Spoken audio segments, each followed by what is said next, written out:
Okay, we're going to continue. We're going to speak now about workout.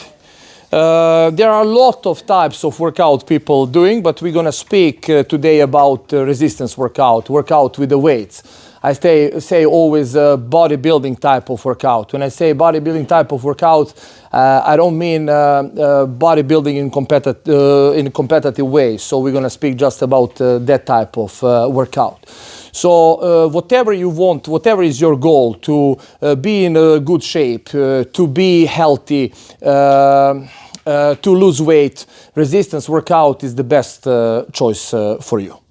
We're going to speak first about exercise choice. That's like something basic.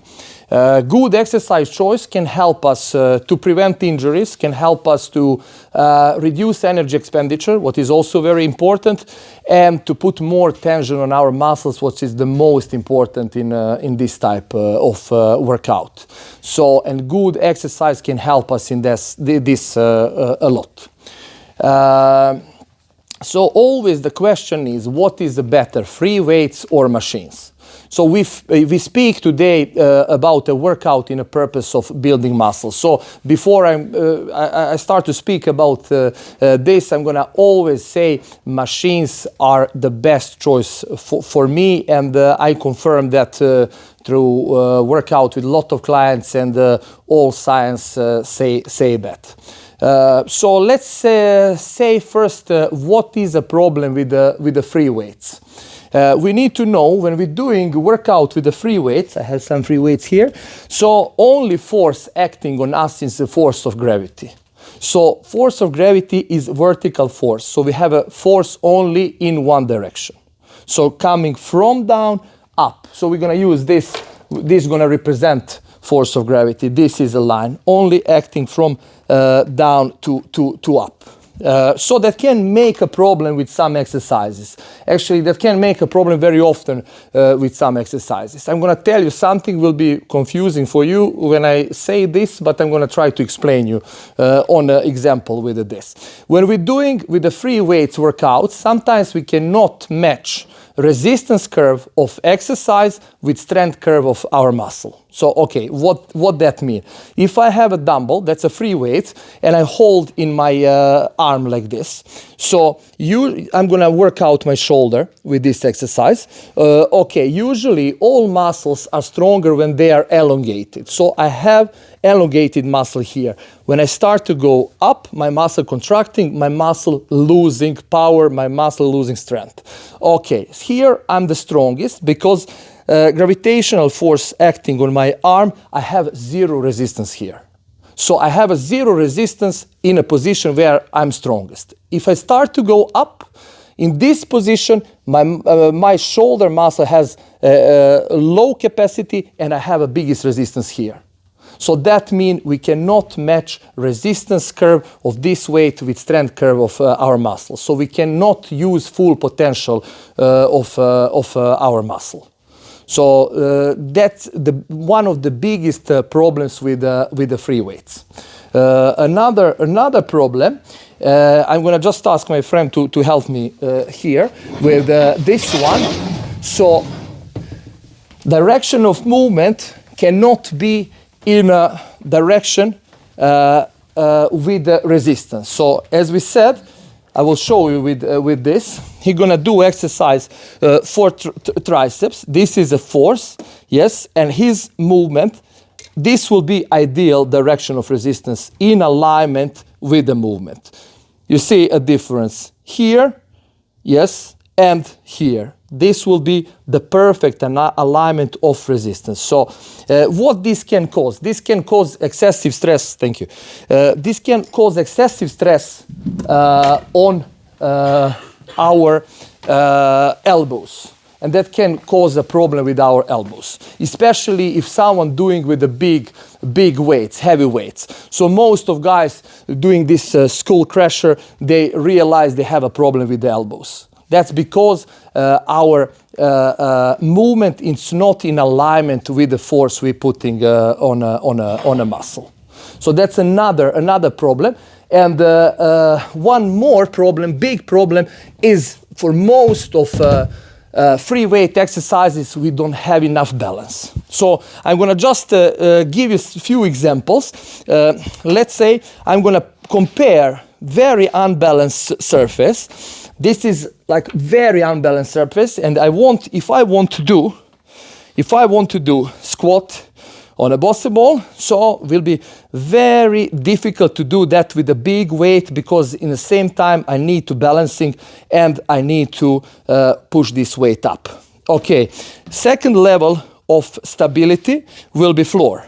So I'm much stable here. So if I'm doing this exercise from a floor, so I will be able to push much bigger weight. But if we have a machine which gonna be like a third level of stability, I will be able to push much more weight than I'm doing that on the floor. So this is a first level of instability, then second level is on the floor. So still I need to balance with the weight, but if we have a machine, we will not have that issue with the balance. So why is like that?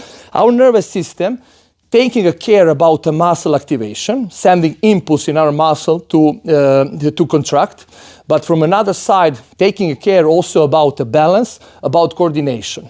So if we have in the same time with the muscle activation demands for balance, our nervous system going to have split focus. So we'll not be able to send a full signal in our muscle to contract.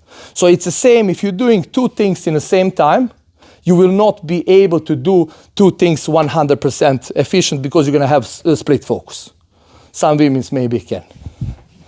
Okay. But we guys, no way. So that's the biggest problem. That's the biggest problem with the free weights. Okay, so next one, we're gonna say something about cables. So let's say my first choice for workout will be always good machine. Later I'm gonna tell you something about machines, especially machines we have here. But if we don't have a good machine, first choice will be cable.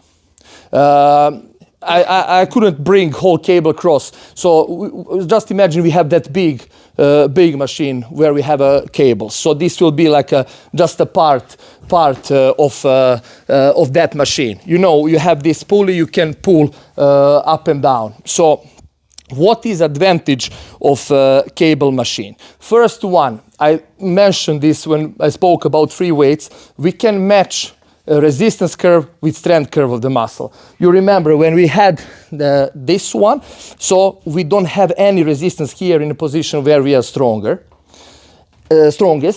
and more resistance where we are weaker. So we cannot match that resistance curve with strength curve. But when we use the cables, if we set up a cable to have a 90 degrees on our arm, so we're gonna have the most resistance in the beginning. So we're gonna use the full capacity of our muscle. I hope this is clear what I mean. So instead to come resistance from down, gravitational, we're gonna redirect. That's actually the best function of cables. They actually can redirect gravitational force. So not just in this direction, if we need resistance in that direction, we're gonna redirect in that direction. In which direction we want, we can redirect that force. So we have here, you can see angle is the biggest here. As I'm going up, I'm reducing that angle. So that mean I'm reducing resistance, and I'm matching resistance curve of exercise with strength curve of my muscle. So I'm gonna have less resistance here where my muscle is weaker. So that's a big advantage of cables. Another one, so we can match direction of resistance with the line of motion. Like we show here, when he was on a back, there is no alignment between direction of motion and direction of resistance. With the cables, because we can move cables in which direction we want, we can put perfectly in alignment. So for example, if I'm doing biceps, this will be out of alignment, this will be in alignment. So that's gonna reduce stress on our joints a lot. Only problem with the cables, Thank you. That's it. Only problem with the cables can be sometimes unstable, especially if someone doing with the heavier weights. So my recommendation always will be just try to make cables as shorter as possible. If we take a cables and go a lot in front of machine, we're gonna lose stability. So try to have a cables as shorter as possible, enough to have a full range of motion when you're doing exercise. So that's gonna increase stability, what is maybe one of the most important factors in a workout. Especially if someone is advanced, need more and more stability. When we are advanced, we need more to stimulate our muscles. If you just started with the workout, whatever you're doing, you're gonna have some gains. But as we are advanced, we need to think more about small things, and one of them, actually first of them, will be stability. So yes, and let's say about machines. So what machines offer us better than free weights and cables? Actually, that's stability. That's the most important. So today I'm going to speak about machines we have here, because we have really the best machines we have on a market, and because of that I love this gym, because of machines. I'm a fan of machines, and we have the best machines here. Hammer strength machines. I'm going to speak about machines we have in this part there with brown leather machines. So first, if we're choosing, we have, let's say, basically two types of machines. We have these pin-loaded machines, where you're gonna just change a pin and you're gonna get new weight. And we have a plate-loaded machines, where we need to take weight plate and put on machine. So my choice is always gonna be a pin-loaded machine. Why? Because we're gonna save energy on that way. Let's say if we have some guy who gonna do leg press. You can push on a leg press really big weights. So you can push 400 kilos. So you need to take off 400 kilos to put 400 kilos and then take off again and put back. So that's 800 kilos just moving weights. So you're gonna spend energy. Energy is very important, because when we have a low energy, we will not be able to put a maximal tension on our muscle in a working set. So because of that, it's very important to save as more as possible energy for our workout. With the pin-loaded machines, you can just change a pin without moving any weights. So you're gonna reduce fatigue on that way. Especially machines here, they are perfect because you have different weights. You can progress very easy with the weights, and even you have 2.5 kilos. If you don't need to jump, for example, from 10 to 15 kilos, you can just put 2.5 kilos. You're gonna be somewhere in between. So you can progress easy. If someone is enough strong to push full magazine there, we have here gym pins, and we can use to put additional weight on a machine. So one of what is also advantage of machines we have here, we have a lot of setups for machines. Sometimes, especially I know for that leg curl there, some people feel annoyed because it's so many things to set up, but that's very important, because we can have those machines for short people, for long people. So it's very important to have a right setup when you want to use machine. So what is also important there, you're gonna see on machines. First, I had the idea to bring one machine here, but I realized I cannot bring because the door are too narrow. So, but I'm going to try to explain. If you know machines, or you can later look at that. On most of these hammer strength machines, we have a red dots there from a side. Red dot represent joint of machine. So when we're doing exercise, we need to put in alignment joint in which we're gonna have a movement with joint of machine. That's gonna help us to save our joints, to put a less stress on our joints. So let's say if we have there this preacher curl machine for a biceps, you're gonna see a red dot from a side. So because we have movement in our elbow, we're gonna try to put in alignment our elbow with that red dot. So that's very important when we're doing, that's a purpose of red dots we have there. So use that red dots for that. Yes, and one more thing, what is there, that's also gonna look strange for you, but you saw this part of machine?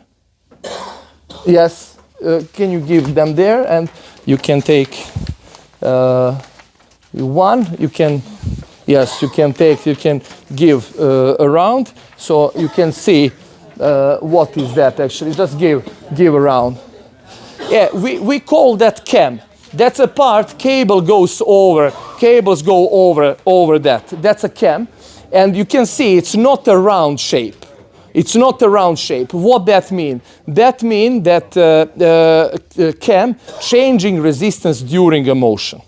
So that's gonna help us like a cables to put in a line to match resistance curve with strength curve of our muscles.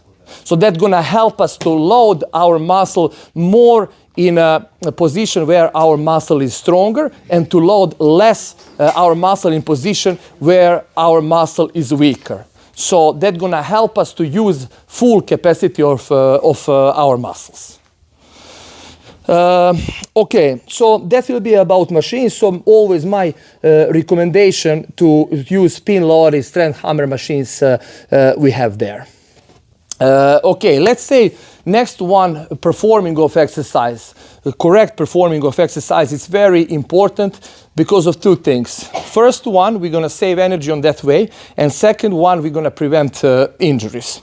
So I have some weights here. I'm gonna show you. For example, if we're doing, I'm gonna do with the free weights, but that's same with the machines and with the cables. We can do, we can apply this on all exercises. So I want to do biceps curl here. So okay, I'm doing a biceps curl. If I have my elbows close to body, if I'm very stable and I have a movement in my elbows, this will be a perfect form of performing this exercise. Why? Because I have a movement only in my elbows, and everything I'm gonna put on my biceps. And our goal is to put all tension on our biceps. But if I start, because I'm ego lifter, or I don't know, I'm not aware what I'm doing. If I start doing this, I'm gonna use momentum. So actually, I'm gonna reduce the tension from my biceps, and I'm gonna put tension on other muscles in my body. So reducing tension from my biceps, I'm gonna reduce muscle activation. I'm going to reduce the gains later, and I'm going to put more tension on other muscles, but other muscles will not have enough stimulation to grow. They're going to just spend energy and accumulate fatigue, which can be a negative later in a workout. And the next one, let's say for this example here, if we're doing like this, I'm going to arch my back, and that can put a lot of tension on our lower back and potentially can cause injury in a period of time. So it's very important to perform exercise on correct way, because we want to be efficient, we want not to spend excessive energy, and we want to prevent injuries on that way.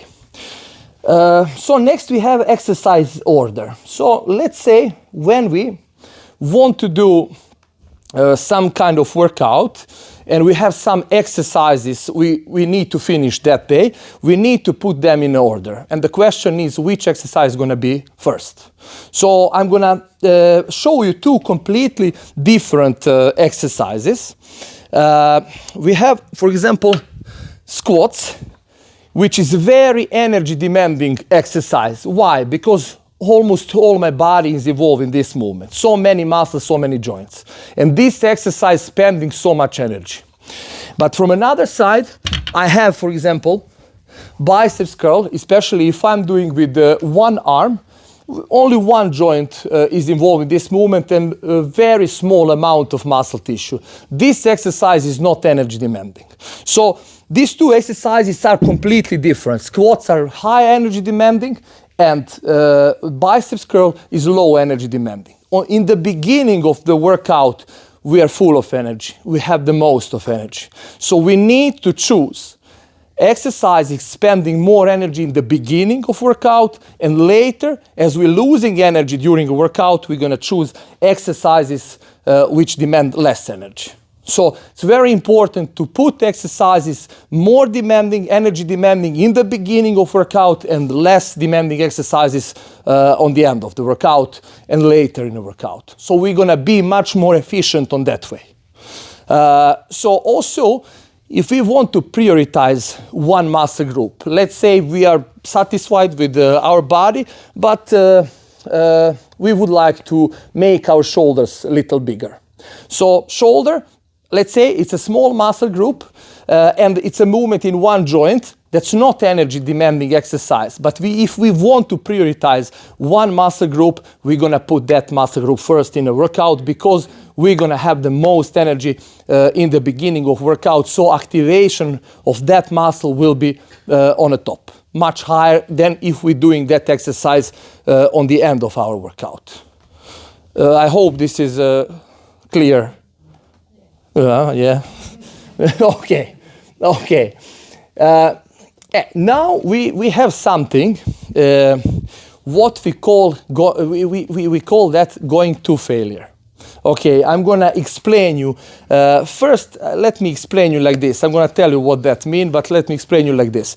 So we have to make this simple. We're gonna say we have basically two types of muscle fibers. So our body has a lot of muscles and we have muscle fibers inside. We have two types of muscle fibers. We have a slow twitch muscle fibers and we have fast twitch muscle fibers. Okay, slow twitch muscle fibers will be more clear later when you listen everything. Slow twitch muscle fibers, they don't have potential to grow. Fast twitch muscle fibers, they have potential to grow. When I'm walking, when I'm standing, when we're doing dishes, when we're doing some type of works at home, we're using slow twitch muscle fibers. They reach a maximum of growth, they cannot grow anymore. If we come in a gym, and if we're doing very light workout, our nervous system will not activate fast twitch muscle fibers. So we're gonna still use slow twitch muscle fibers. They don't have potential to grow. So if you come in the gym and you're doing exercise where you can do 15 reps and you stop on 10 and you can 5 more, you will not do so much for your muscles. So we need to go to failure. What that means, I'm gonna show you on a biceps example. So we're gonna start exercise and we're gonna do 1, 2, 3. In one moment, you're gonna just realize that speed of your bar gonna decrease, and that will be slower, and this will be very slow. This will be, for example, 10. Maybe you can 11, but then you can stop. So, but if you're doing like this, speed of the bar is same, and you stop directly, 0 you did for your muscles. So you need to know that one of the basic principles of exercise, of workout, is going to failure. So it's very difficult to say when is a failure, because that's a big difference between someone who is a beginner gonna fail for sure earlier than someone who is advanced. But from another side, beginner to stimulate muscle need less than someone who is advanced. So going to failure is both important for beginners and for people with more experience in a gym. And that's the most important. If you're doing light workouts, okay, let's say if you're a senior, you're gonna do something for your joints, you're gonna lubricate your joints, and maybe you can prevent a muscle loss in some degree, but you cannot build new muscle tissue. So going to failure is one of the most important principles of workout, and you need to remember that. We have another also very important principle of workout. We call that progressive overload. So what that means, I'm going to explain you. If I never did my biceps in my life, and I'm going to take 5 kilos. Imagine this is a 5 kilos, because 2 kilos is too little. Okay, and I'm going to do a biceps curl. First time in my life, I'm doing a biceps curl. Okay, our nervous system, our body going to detect that like a change. And we need to adapt on that. How body going to adapt on that? Increase in the muscle mass, increase in the size. But if we continue with 5 kilos, still, after adaptation, we will not improve a muscle size at all, because we need to give a new challenge to our muscle to be able to grow. So muscles work on adaptation. Once they adapt on one weight, they stay there. You need to challenge your muscle with something. Okay, we can do that on two ways. One, increasing in weight we're gonna lift, and another increasing in number of repetitions. So, and you also can combine both. So that we call progressive overload. So that's very important to know. If today we're gonna do a biceps with 5 kilos, next workout, we need to increase that. We need to do with 6 kilos, or we need to increase the number of repetitions. And we can combine. Sometimes we can increase the weight, sometimes we can increase the number of repetitions. But that's the most important, because one more time, muscle works on adaptation, want to adapt on something new. If they adapt one time on that weight, they will not adapt anymore. So that's also one of the basic principles of workout. Okay, so now we have something what we call workout volume.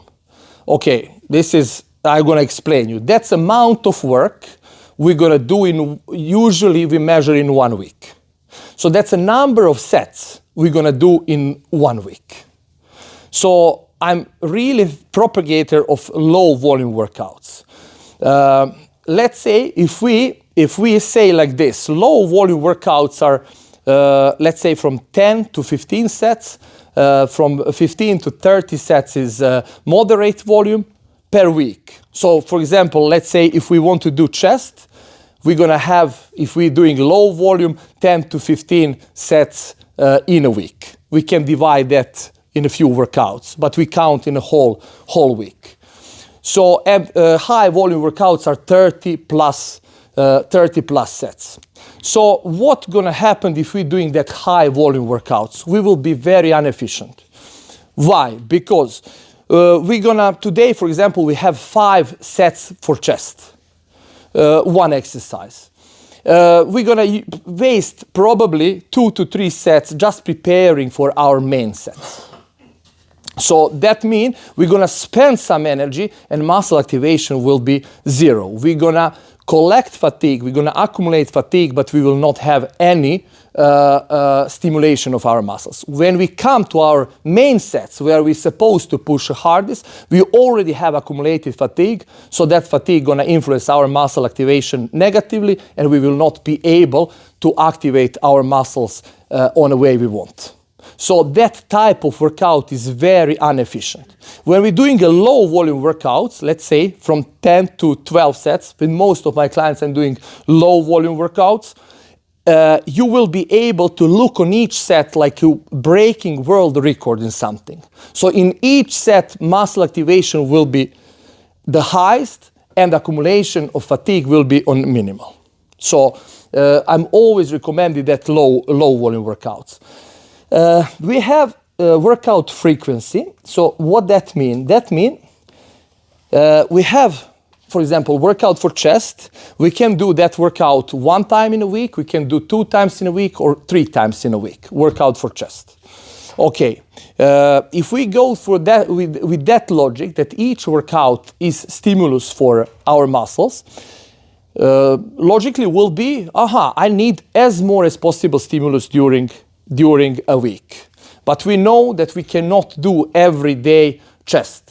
Something is wrong. What is wrong? Is wrong fatigue. We accumulating fatigue. But if we're doing low volume workouts, as I told you, from 10 to 15 sets per week, we're gonna reduce fatigue on a minimum, so we will be able to increase frequency of workouts. So we're gonna have a stimulus more often. So muscle growth will be higher. So low volumes, high frequency will be something what will be the best for muscle growth. We have now number of reps in set. If you read the science, they say for muscle growth, all reps from 5 to 30 reps are, let's say, if you're doing a biceps, this is 1 rep, 2, 3.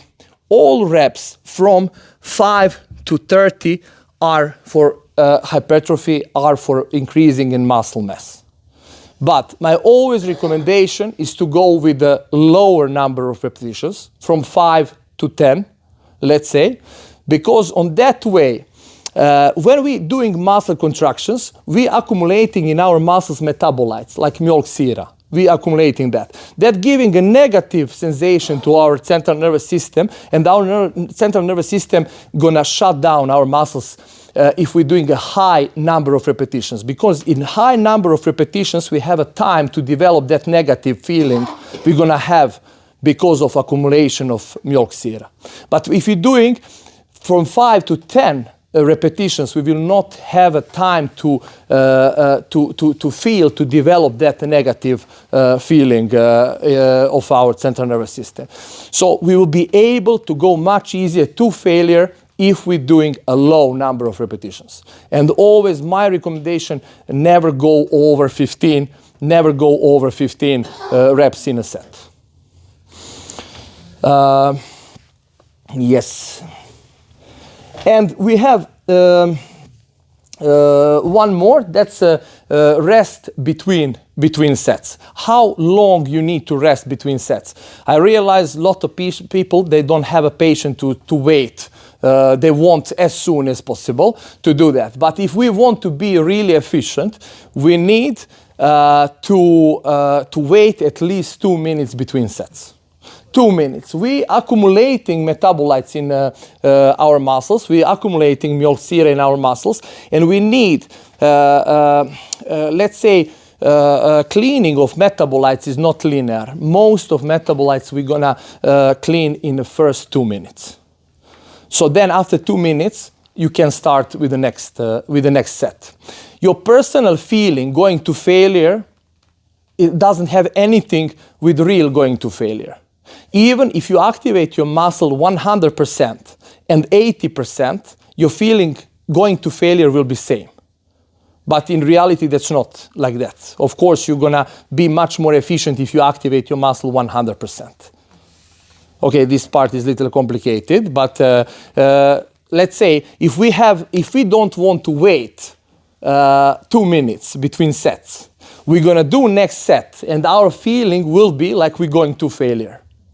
But actually, if we wait 2 minutes and then we do set, then we're gonna see that we can do more repetitions than if we're doing a set before 2 minutes. We give a rest to ourselves 2 minutes. So more than 2 minutes, I never measure time. Actually, you need to wait until you feel ready for next set. How you can check that? For example, if you're doing a working set with 20 kilos and you're doing 10 repetitions with 20 kilos, if you are not able to do same number of repetitions with same weight in the next set, probably you need more rest. So that's a way how you can check, do you need more rest between sets or your rest is okay. But you need to give at least 2 minutes yourself to rest between sets when you're doing this type of workout. It's different when you're doing some kind of intensive workout. When we're doing classes here, that's completely different. But if you're doing workout in a gym with the weights, you need at least 2 minutes rest between sets. Okay, so that will be everything from me. I'm gonna ask Irina to join us here, and she's gonna tell you something about health and workout. You want me to put there? Yeah, okay.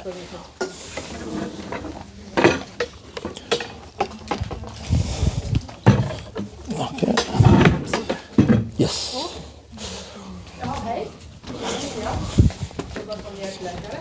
Så jag tänkte bara ta 5 minuter på slutet och berätta